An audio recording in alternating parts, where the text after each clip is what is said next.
A little over a decade ago, Angel Cabrera was in a sudden death playoff for his second Masters. He was a decorated golfer with a green jacket. Today, he's an ex-con struggling to get a visa to play in the US. How? Why? What went wrong? In a winding tale that is both gut-wrenching and sometimes comical, here is what happened to Angel Cabrera and how he traded lush green courses for the dark corners of the prison of hell.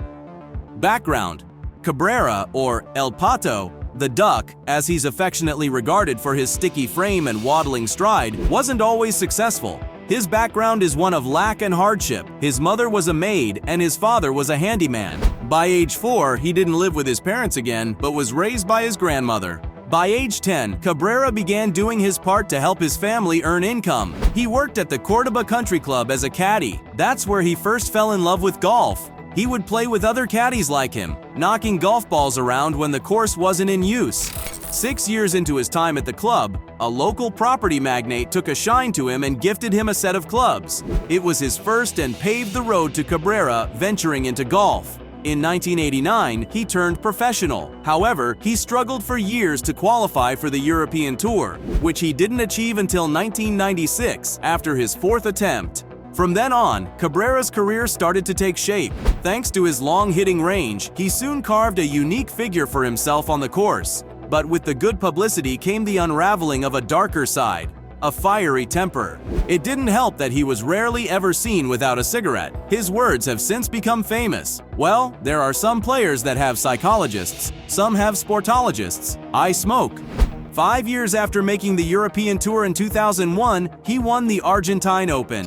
The 2005 BMW Championship followed next, but his most impressive victories were still yet to come.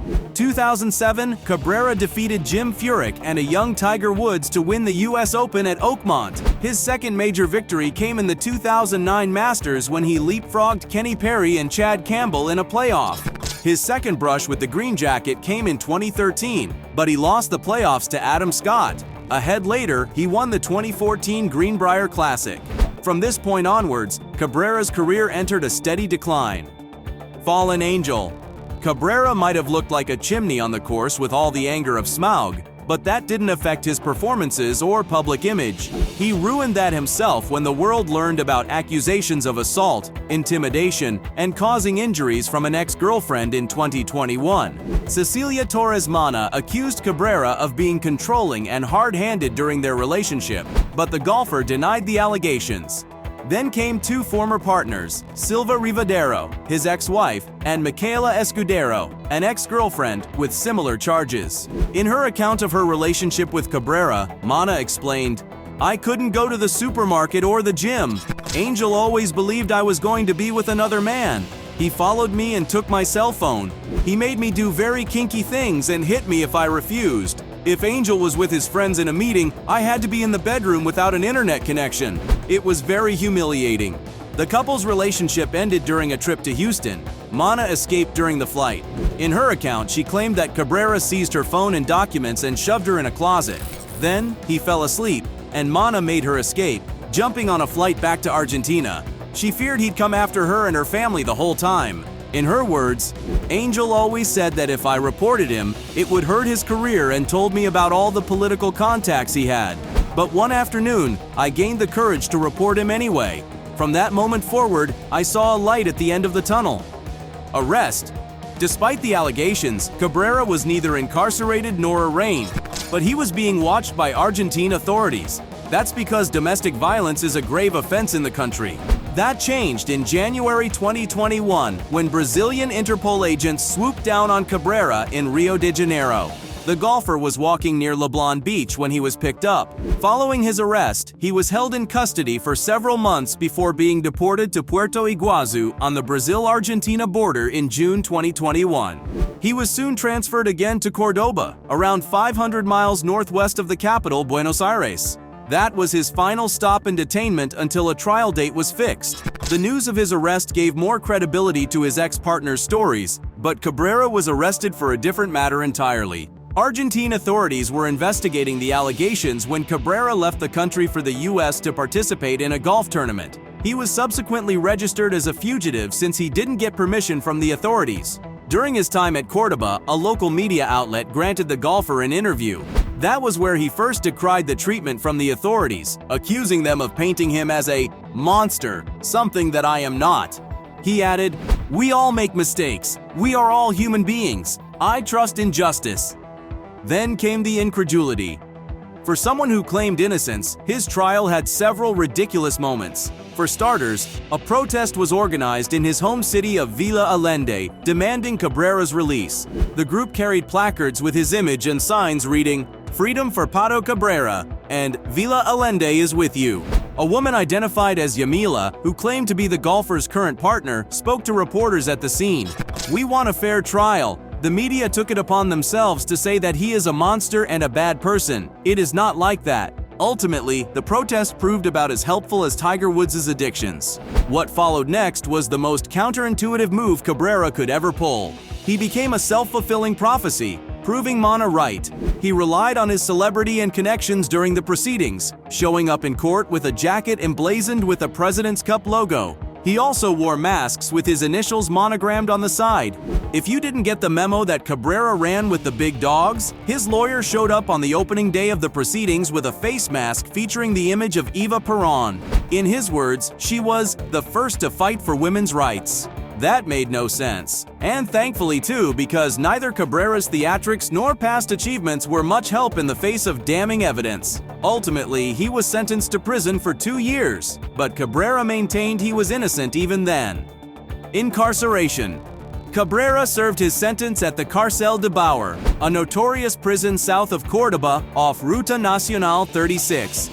The prison was built at the turn of the century and is nicknamed El Penal del Infierno, the Prison of Hell. It houses some of the most dangerous criminals in Argentina, including murderers, rapists, hitmen, and even some high-profile figures. For instance, Cabrera wasn't the only high-profile Argentine sportsman to see inside the prison walks. Bebelo Reynoso, an ex-footballer who played for Boca Juniors, was detained at the prison for 10 days on charges of beating and threatening a minor with a firearm.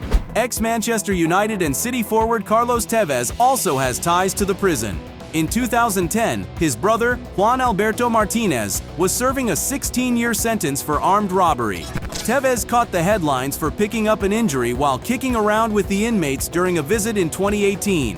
What makes Cárcel de Bauer even more dreadful is that it had to be split into 4 parts, or módulos. This wasn't a design choice, but a necessity. Most inmates share ties with the Barras Bravas, or Ultras, of the 2 main football teams in Córdoba.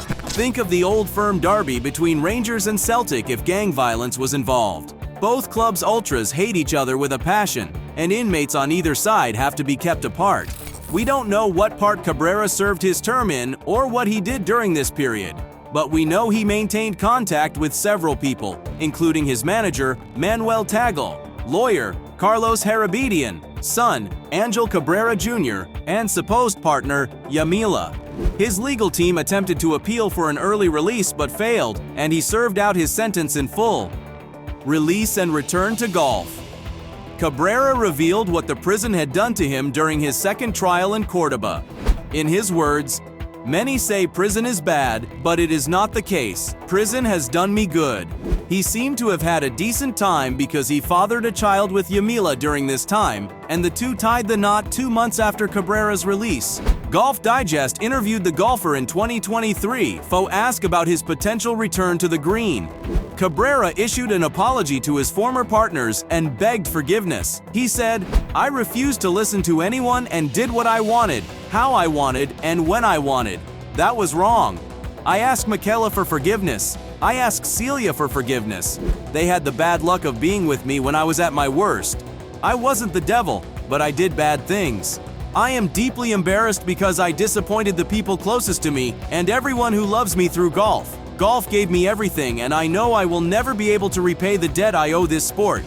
Now, as a free man again, golf bodies assured Cabrera he could participate in the sport again, but they mentioned that visa issues were to be expected.